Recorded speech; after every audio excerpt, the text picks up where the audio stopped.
Project 613, Day 44.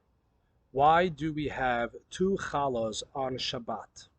Friday evening and Shabbat day, when we have the Shabbat meal, we start off the meal by reciting the Hamotzi blessing, specifically on two challahs. Why two? As we spoke yesterday, when the Jewish people left Egypt and they were in the desert for 40 years, God provided them with bread from heaven, called manna.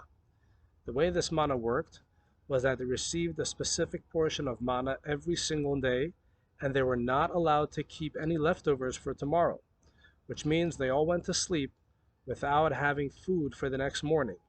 They had complete trust in God that God would provide the next day. On Friday, they would receive a double portion of manna, and they were meant to keep the second portion for the next day, which was Shabbat, because on Shabbat, manna would not fall. By the way, this actually illustrated to the Jewish people that the seventh day that they were keeping was actually the seventh day and was the day that God had rested during creation. Now, in order to remember the manna, even though today we do not eat the actual bread of heaven, but in order to remember the manna, which was so integral to the beginning of Shabbat observance for the Jewish people, and also to ingrain within us the faith and trust in God, that God provides us with everything, because we know with perfect faith that God is the creator of the heaven and earth, and that God created the world in 6 days and rested on the seventh.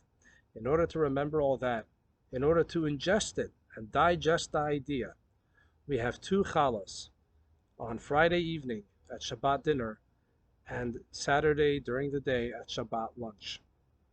There are those that have the custom of having braided breads, which are culturally known as challah.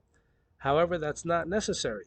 As long as you have 2 loaves of bread, 2 bagels, 2 matzahs, that is perfectly fine in order to commemorate the great miracle of the manna and the fact that a double portion came down on Friday and none came on Saturday, in order to teach us to trust in God and to rest on Shabbos. Thank you for watching.